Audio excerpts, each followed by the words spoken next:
Por empezar, Pablo destaca el origen común que tienen la sociología y la economía. En rigor, la sociología surge de alguna manera de la economía. La economía es previa, existe desde antes. Y los primeros sociólogos, por ejemplo, Weber o Marx mismo, no llegan a ser sociólogos, sino que hacen sociología, hacen análisis sociológico, ya que no existía la sociología todavía, son economistas. Ustedes van a ver que tanto en la sociología como en la economía, pero en la economía sobre todo, el trabajo ocupa un lugar central. ¿Por qué? ¿No? Porque muchas de las relaciones sociales, sobre todo en nuestra época, en la época contemporánea o en la sociedad capitalista, tienen mucho que ver con las relaciones laborales, de alguna medida con el fruto del trabajo, el producto del trabajo.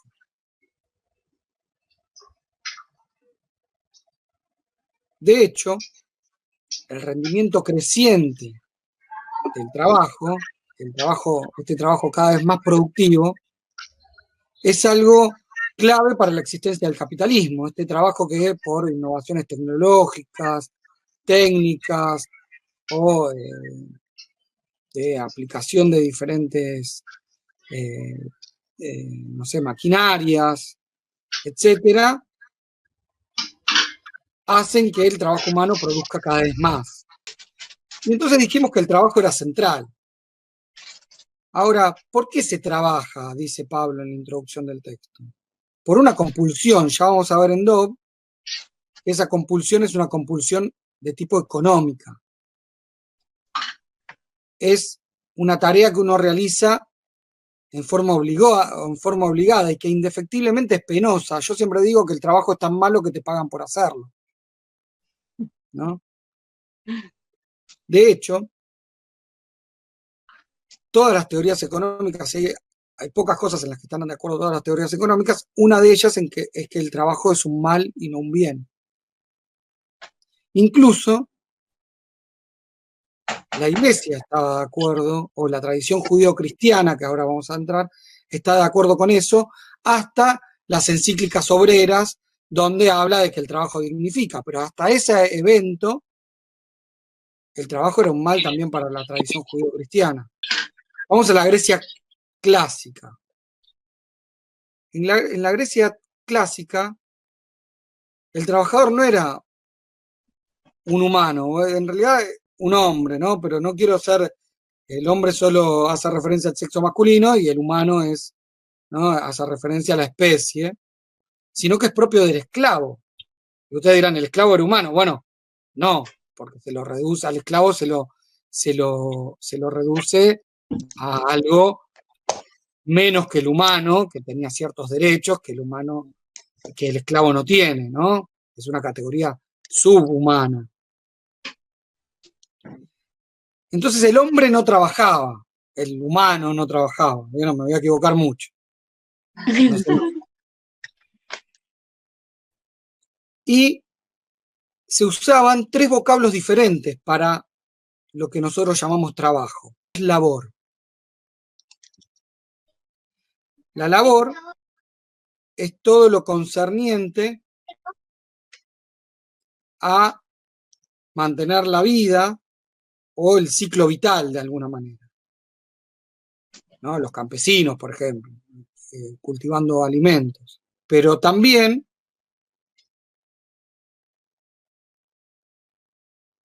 por ejemplo, y aún hoy se utiliza, el concepto de labor para la mujer cuando da luz. Entra en trabajo de parto. De hecho, a mí me sorprende, por lo que he leído sobre los griegos, que no le llamaran labor a la tarea de fecundar. Porque yo no sé si ustedes leyeron el banquete de Platón. Uno de los comensales, en todo el banquete se habla sobre el amor. Pero uno de los comensales habla de que el único amor legítimo es el amor entre hombres. En este caso, hombres. Específicamente hombres. Sí, sí. Y que es un poco menos que un estúpido quien se enamora de una mujer y que las relaciones sexuales con las mujeres es solo con el motivo de procrear. Entonces, me llama la atención que no aparezca esto en el caso de la fecundación como una labor, ¿no? Pero pareciera Claro. que cumple con las condiciones. El segundo vocablo utilizado para la labor es poiesis. Para la labor no, perdón, para el trabajo. Poiesis. ¿Qué es poiesis? El trabajo más bien artístico o artesanal, que podría ser desarrollado por algún hombre libre, pero eventualmente algún esclavo que proviniera de alguna civilización o con cierta habilidad, también podría ser poiesis. Entonces, por ejemplo, quienes levantaban las casas eran esclavos, ¿no? Era labor eso, tenía que ver con mantener la vida o el ciclo vital, hacer una casa. Pero quienes hacían las decoraciones de las casas, las molduras, las estatuas o lo que fuera, era poiesis. Para el tercer vocablo, praxis, es trabajo sí es humano, en el sentido griego de la humanidad. ¿Por qué? Porque está mediado por la palabra. Ya vamos a ver que Aristóteles le da mucha importancia al tema de la palabra. Ya vamos a hablar de eso. Se da en la vida social y política de la polis. Está reservado, y acá sí usamos la palabra, para los hombres libres. El hombre libre es un animal político. No mujeres, no esclavos, no niños. Volvamos por un segundo a la tradición judío-cristiana que tocamos medio lateralmente recién. Para la tradición judío-cristiana, el trabajo es siempre una carga, una pena, un sacrificio, un castigo divino. Un castigo divino por el pecado original, por haber caído del paraíso. Y a mí me interesa mucho este razonamiento que hace Pablo, que en realidad no es un razonamiento exclusivamente de él, lo toma, pero ¿cómo lo explica él? El trabajo no brota del cerebro privilegiado del humano.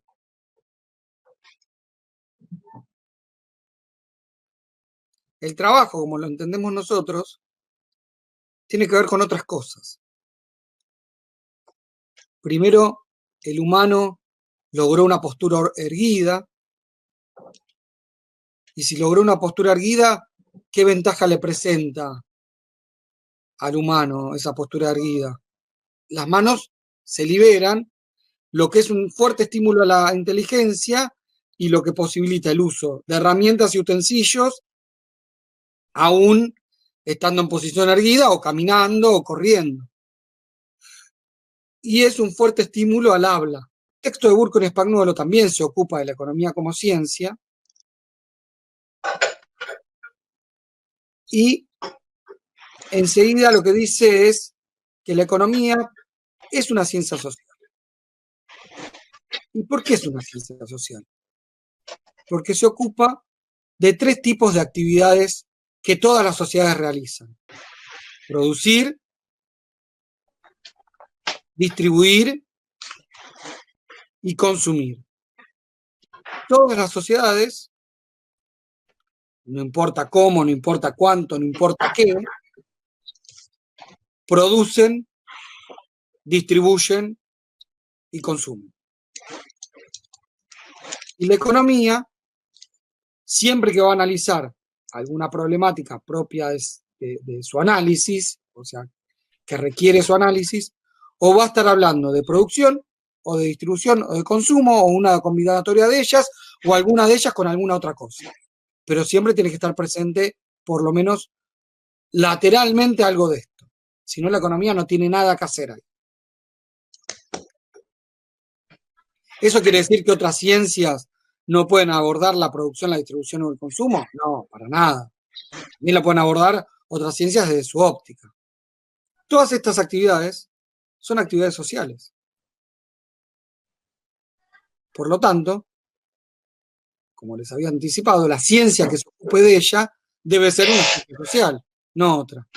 Que estas tres actividades sociales son actividades fundamentales para la reproducción social, para la reproducción económica de la sociedad, pero para la producción social en sí. Ninguna sociedad puede existir al margen de estas actividades, ninguna sociedad puede existir si no realiza estas actividades. Entonces la economía es una ciencia social. ¿Es posible la objetividad en las ciencias sociales? ¿Qué piensan? No hay que confundir objetividad con, por un lado, honestidad científica, eso por un lado, y por el otro, con el origen de los datos, ¿no? Con la provisión de datos, ¿no? Ahora, el análisis científico es, de alguna manera, objetivo. Es el análisis de las ciencias sociales. ¿Puede ser objetivo? ¿Está garantizada la objetividad de alguna manera? No, porque el problema es que el investigador tiene sus preconceptos, tiene sus ideas, tiene sus pareceres, todo ese conjunto que tiene un nombre, ese conjunto de pensamientos. ¿Cómo se llama eso? Se llama ideología, tiene su ideología. Todo el mundo tiene una ideología, lo sepa o no. Es más, hay gente que cree tener una ideología y en realidad tiene otra, ¿no? Pero digamos que se autodefine de una manera y en realidad tiene otra ideología a la que se autodefine. Pero no importa, todo el mundo tiene una ideología. Lo sepa o no, sepa cuál es o no, crea cuál es o no, no importa. Y a la hora de abordar ese tema como investigador científico, si es que le toca hacer eso, lo hace con su carga ideológica, que desde ya no es una carga para uno, porque uno está orgulloso de su carga ideológica, está condicionado por su ideología, pero es la ideología que uno tiene, con lo cual ese condicionamiento no es un condicionamiento no deseado. ¿Y en qué instancia la ideología condiciona al pensamiento científico o al investigador científico? Primero, cuando elige el tema. Eso, a ver, pero eso quiere decir que un tema elegido por una persona de cierta ideología nunca va a ser elegido por una persona de otra ideología. No, pero ambos lo eligieron por su ideología, condicionados por su ideología. No importa por qué, pero es su ideología lo que los condiciona a elegir. Entonces, en la elección del tema, en la elección del problema de investigación, en la elección de las preguntas de investigación. Y en todos esos casos se podrían repetir en distintas ideologías. Cada vez menos, a medida que vamos desgranando más, cada vez menos probable es, pero puede pasar. Y finalmente, en el análisis de las posibles respuestas a las preguntas de investigación. ¿Cómo se llaman las posibles respuestas a las preguntas de investigación? Hipótesis. Hipótesis. A mí me gusta moverles un poco el avispero y salir del texto. Y si bien yo podría preguntar si es posible la objetividad en las ciencias naturales, vamos a hacer una pregunta un poco más fácil de responder, porque si no tendríamos que leer a Óscar Barzazki, que recomiendo su lectura desde ya, o si cursaron en Montes de Oca científico, vieron a Óscar Barzazki, porque ahí hay una cátedra de científico que da Óscar Barzazki, que es muy buena, la cátedra Rivera, pero en vez de preguntar si es posible la objetividad en las ciencias naturales, le voy a preguntar, ¿está garantizada la objetividad en las ciencias naturales? No es el tema de los datos el que va a tener que ver con la objetividad o no. A ver, voy a ir a un ejemplo para que vean el tema de los datos. Yo imagínense que quiero analizar la evolución del precio del calzado en Argentina en cierto periodo. Y tengo cierto interés ideológico, o cierto interés personal, o cierto interés en demostrar de que el calzado aumentó de precio. Que yo use o no datos no me hace más o menos objetivo, ¿no? Ahora, si yo eventualmente encuentro que el precio de la alpargata bajó y lo que hago es sacarlo del modelo porque me perjudica en lo que quiero demostrar, no es que no soy objetivo, es que no soy honesto científicamente. Yo tengo que contrastar mi hipótesis igual. Entonces, cuidado con el engaño de los datos. Hay dos cosas que suelen encandilar. Una es el tema de los datos o de la posible objetividad de las mediciones o fuerza de las mediciones, que en ciencias sociales es verdad que es más difícil que en algunas ciencias naturales. Digo algunas para no decir todas porque no quiero generalizar. Y el otro tema que suele encandilar, que suele traer algún tipo de engaño, es la subjetividad propia de quien está de decir, bueno, lo que pasa el investigador social, o el investigador de ciencias sociales, forma parte de la sociedad que va a analizar. Y por eso no puede ser objetivo. Y yo ahí siempre digo lo mismo, ya que tal, les analizo ese segundo encadenamiento que no apareció, para que si lo piensan después, recuerden esta respuesta. Un antropólogo que analiza una tribu del Amazonas no forma parte de esa sociedad y así todo va a estar, no va a ser objetivo porque va a estar cruzado por su ideología. No es un problema, es un problema de ideología, la no objetividad. No es un problema ni de datos, por un lado, de facilidad de medición de datos, ni de pertenencia o no, ser integrante o no de lo que estoy analizando. Incluso existen ciencias naturales que analizan cosas, grupos a los cuales pertenecen. Por ejemplo, un epidemiólogo pertenecería a ser una rama de la medicina, ¿no? En estos momentos se está analizando una sociedad a la cual él pertenece. Entonces también puede pasar en ciencias naturales. Ahora vamos a ver si la... No lo vamos a ver ahora, pero puede ser que la ideología influya al epidemiólogo. Y ahora vamos a hablar de eso. Las ciencias naturales tampoco garantizan la objetividad. ¿Por qué? Porque también en todas estas instancias, aunque uno podría decir en un grado menor que las ciencias sociales, discutible, pero lo podría decir, están cruzados por la ideología. A ver, es verdad, yo subo a mi terraza, no soy astrónomo, pero si fuera astrónomo, subo a mi terraza, ¿no? Planto un telescopio, miro la evolución de la trayectoria de un cuerpo celeste y puedo predecir a dónde se va a ubicar en otro momento, ¿no? Teniendo en cuenta la rotación de la Tierra y cómo se mueven todos los cuerpos celestes, incluido en el cual estoy yo, montado, puedo predecir a dónde se va a ubicar.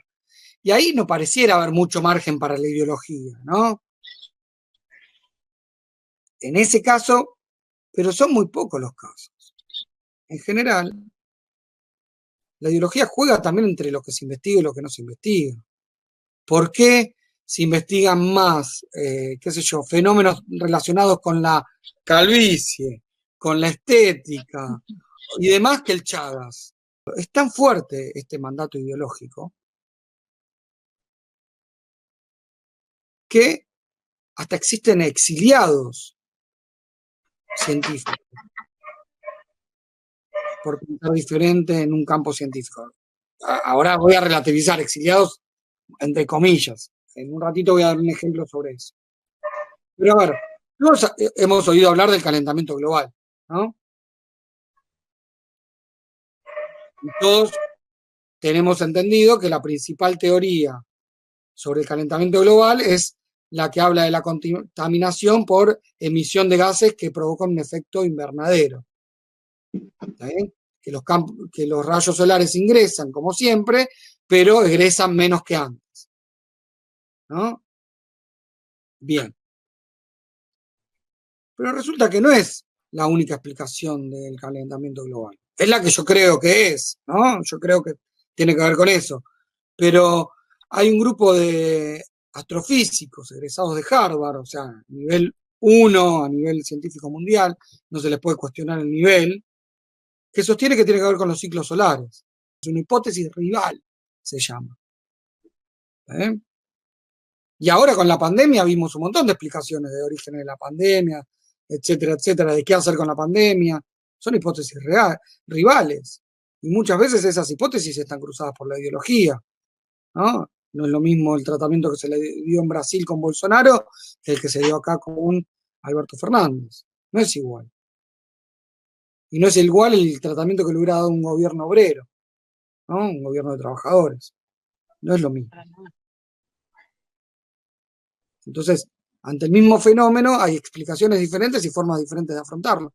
Y estamos hablando de ciencias naturales. La economía, como otras ciencias, como otras ciencias sociales y otras ciencias de otro tipo, trabaja con modelos.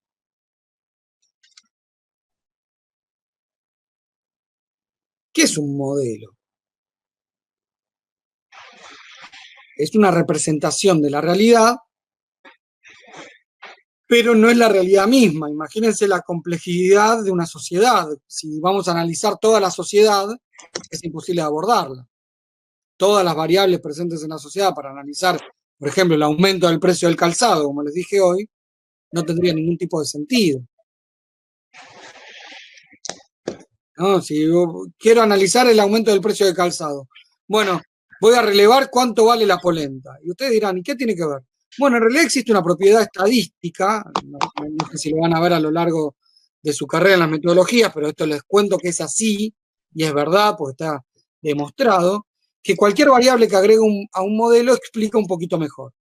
El problema es que si esa variable me aporta lo suficiente como para incluirlo, ¿no? En cuanto al costo de incluir esa variable, que me complejiza un poco más el modelo, que tengo que ir a relevar el dato de cuánto sale la polenta en el supermercado, etcétera, etcétera, etcétera. ¿Me conviene incluirla para ver el precio del calzado, el precio de la polenta?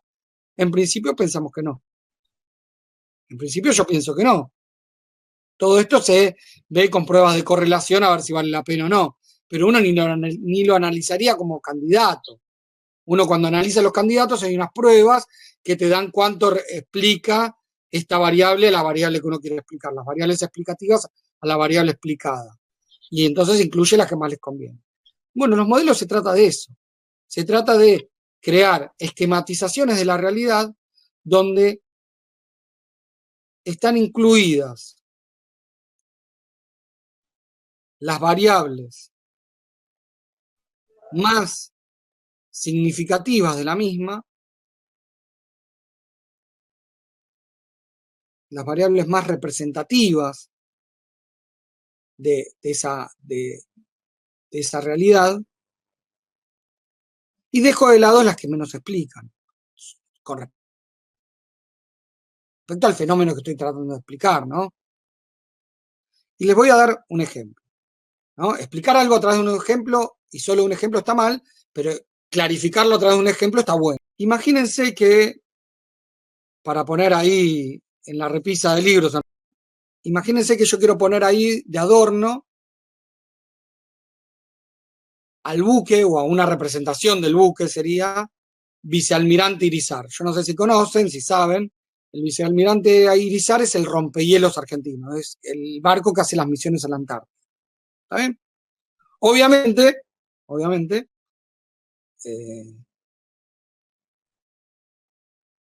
no voy a poder meter el barco completo en mi casa. De hecho, mi casa cabe varias veces dentro de ese barco. Con lo cual, imposible que ponga encima de esa repisa el barco mismo. ¿No? Es una obviedad lo que estoy diciendo. Entonces, pondré una representación a escala, que es un modelo que cada centímetro valga un metro del real. Y si, como les dije, lo quiero de adorno, voy a priorizar las características morfológicas o no, morfológicas, no se me ocurre un sinónimo, pero las características morfológicas del buque, que cuando uno lo mira le parezca que está viendo el buque a otra escala, efectivamente. De hecho, si uno lo viera contra, no sé, algo que te saca de escala, que te saca de perspectiva, parezca el mismo buque, ¿no? Para el modelo que quiero yo, que es un adorno, esa es la variable más pertinente, que los colores sean lo más parecidos posibles, que aporte, que morfológicamente me parezca que es el mismo buque. ¿Estamos de acuerdo? ¿Sí? Ahora, imagínense que yo quiero que mi hijo, que Luca, pueda jugar en la bañadera con el buque. Bueno, si yo quiero que pueda jugar en la bañadera con el buque, por empezar debería ser de un elemento que no sea afectado por el agua, ¿no? Que no lo puedo hacer de cartón o de papel maché. Lo tendré que hacer Epa. de plástico, por ejemplo. No sé. Pero además, si quiero que flote, lo voy a tener que dotar de un compartimento estanco que le permita flotabilidad. Pero además no solo eso, voy a tener que equilibrar los pesos de ese barco para que flote con la borda hacia arriba y el casco hacia abajo. Porque que flote dado vuelta de campana no me sirve de nada para representarlo como modelo en la flotabilidad, ¿no? Entonces entran a jugar otras variables. Y por ahí, como me interesa más que juegue mi hijo que sus características morfológicas, dejo de lado alguna característica morfológica y ya no se parece tanto, es muy parecido, casi igual, pero por ahí me conviene para que logre flotar y estar erguido y demás, por ahí alguna diferencia morfológica menor, pero que siga siendo representativo de ese buque. Imaginemos aún más, quiero que se mueva, que tenga que se mueva en forma autónoma. Es complicado hacer unos motores diésel en miniatura y demás, y además poner unos motores a explosión en manos de mi hijo, por más que sea una explosión como la diésel que es sin bujía, no está tan bueno. Entonces lo doto de 2 motores eléctricos, 2 hélices y un pequeño compartimento que no se moje donde pongo las pilas, ¿no? Como fuente de energía. Imaginemos, y acá lo saco a mi hijo de la bañadera para que no me acusen de violencia infantil, de que lo que yo quiero es que al igual que el original, rompa hielo. Entonces, hielo la superficie de la bañadera con hidrógeno y pongo ese barco para el cual esos motores ya no alcanzan para solo desplazar, sino que tienen que tener la suficiente fuerza para atacar el hielo, pero a su vez también la proa de ese barco va a tener que ser de cierto material que también sea más duro que el hielo, porque si no, si lo voy a hacer de un plástico muy finito, por más fuerza motriz que tenga, se me va a romper el barco y se va a hundir. ¿Se entiende? La misma realidad, de acuerdo a la profundidad o al tema que quiera abordar, que es el buque vicealmirante Irizar, tiene que cumplir o tiene distintas variables explicativas para explicar lo mismo, que es el buque vicealmirante Irizar. El texto que sigue son estas páginas del Costal, Ángel y Rodríguez. Escribieron este manual de microeconomía que tiene un abordaje bastante interesante. En esta parte que tienen que leer ustedes, entra a jugar el concepto de la economía positiva de Milton Friedman. ¿Qué es lo que pasó? En 1953 empieza a haber un retroceso de todo lo que es la economía keynesiana y empieza a haber un resurgimiento, todavía falta para que sea pleno, de la economía neoclásica, de lo que vulgarmente se llama neoliberalismo, pero que es lo que se llama la economía neoclásica y específicamente es lo que se llama la síntesis neoclásico-keynesiana, que es casi todo neoclásico y muy poquito keynesiana, pero en rigor se llama así, vulgarmente se le dice neoliberalismo, para que entiendan de qué estoy hablando. Entonces escribieron un libro, el libro se llamó La metodología de la economía positiva. Y ahí dice un montón de cosas, ustedes lo van a ver y lo van a poder profundizar, y hay un montón de cosas que le van a hacer ruido y demás, pero a mí lo que me interesa es que él divide, o lo que me interesa volcarles en este práctico, después si les surgen dudas sobre el resto de las cosas me preguntan, divide la economía en economía positiva y economía normativa. La economía positiva trata de lo que es y la economía normativa habla de lo que debería ser. La economía normativa es propia de las ciencias sociales, está cruzada por los juicios de valor, la ideología y todo eso, dice él, mientras que la economía positiva está desprovista de cualquier juicio de valor y es similar a las ciencias naturales. Desde ya les anticipo que por los fenómenos que analiza la economía, nunca puede ser emparentado con las ciencias naturales, pero como marxista yo tengo que aplicar a la crítica, tengo que adherirme a la crítica inmanente, ¿no? La crítica con la lógica del criticado. Asumamos por un segundo que es posible una economía similar a las ciencias naturales. Ya vimos nosotros que no está garantizada la objetividad tampoco en las ciencias naturales, con lo cual que se parezca a las ciencias naturales no la hace objetiva. Volvemos al texto de Pablo.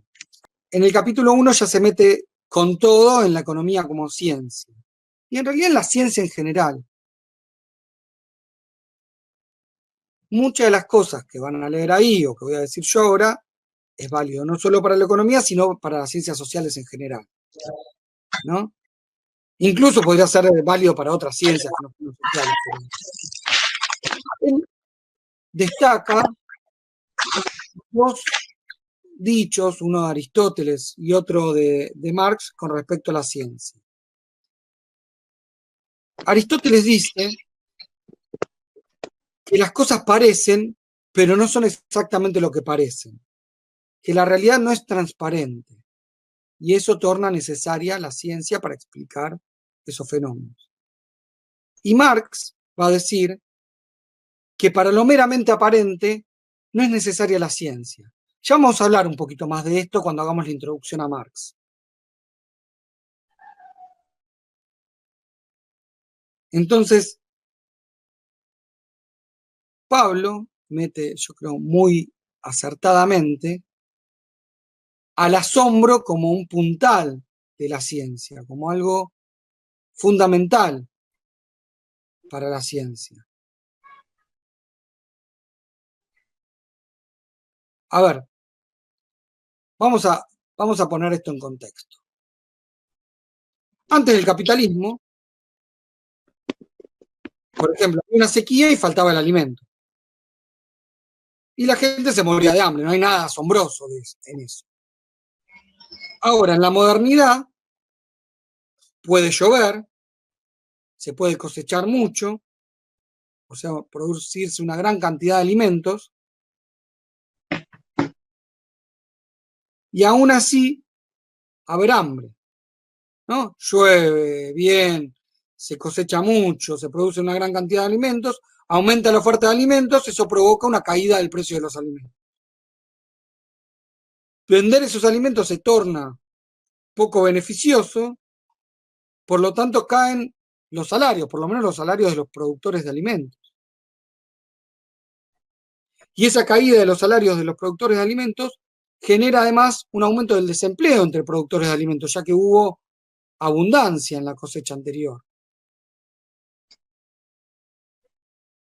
Y ese aumento del desempleo y caída de los salarios puede provocar hambre con abundancia.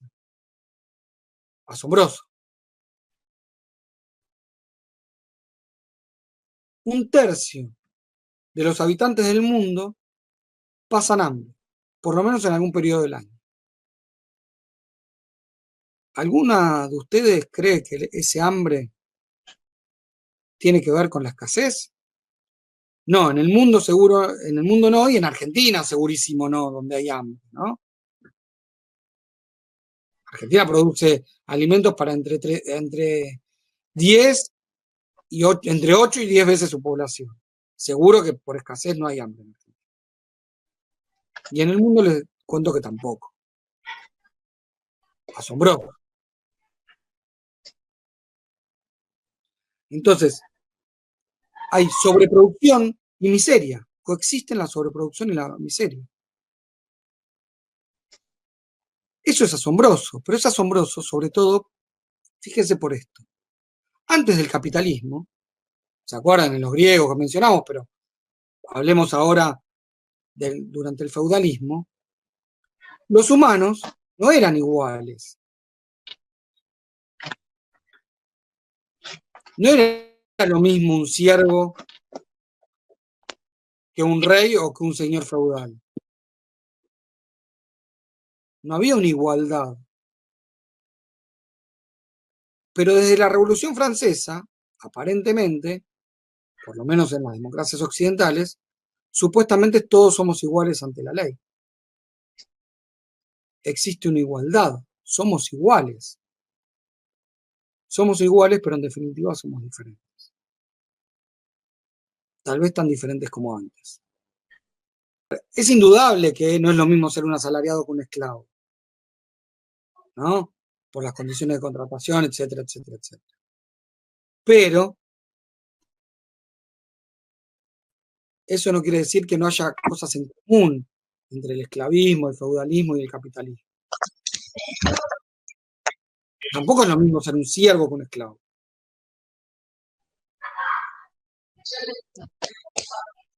Para terminar, existen 10 condiciones, según Pablo y según otros autores, las 10 condiciones que toma Pablo para la ciencia, para que algo sea considerado científico. El primero es que tiene que ser un conocimiento de tipo especial y riguroso, o sea, cumplir con ciertas rigurosidades del método científico. El segundo es que la realidad no es evidente ni transparente. Esto que decía Aristóteles y que decía de alguna manera Marx. Y al abordarla, nuestra observación va a estar cruzada por prejuicios, la ideología, puntos de vista, etc. La tercera condición es que la ciencia tiene sus propios instrumentos, tiene su propio lenguaje y se desarrolla en su propio terreno. La cuarta condición es la unidad entre pensamiento teórico y experiencia, donde la abstracción juega un papel fundamental y también esto de los modelos que hablamos recién. La quinta es la regularidad. No se estudian fenómenos singulares. No tiene sentido estudiar un fenómeno que pasó una vez y no va a volver a pasar nunca más. Se estudian las regularidades de los fenómenos. Sexto, la ciencia progresa, y esto tiene especial significación para las ciencias naturales, un poco más que para las sociales, pero también hay avance científico en las ciencias sociales. Séptimo,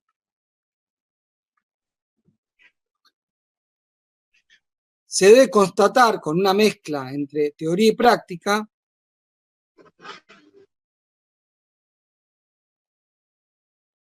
que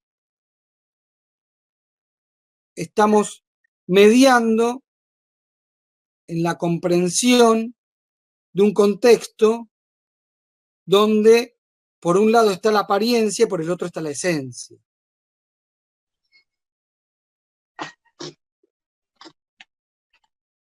Octavo, no hay variables absolutas, perdón, no hay verdades absolutas, sino verdades relativas, que pueden ser absolutas en cierto contexto o en cierto momento. Recuerden ustedes del pensamiento científico que las hipótesis no se verifican, solo no se contrastan. Mientras no sean contrastadas, son consideradas válidas. Mientras no sean refutadas, perdón, es la palabra correcta, son consideradas válidas. Uno intenta refutar las hipótesis, uno ataca sus propias hipótesis y consigue así una validez o una veracidad relativa, transitoria. Noveno, la ciencia es materialista. Primero está la realidad y luego el científico. Y décimo, es la capacidad de predecir que debe tener la ciencia. En la economía, todo esto se va a dar o no, pero siempre pugnando, como dice Marx, con la furia del interés privado, con los espadachines a sueldo, que también es algo que dice Marx.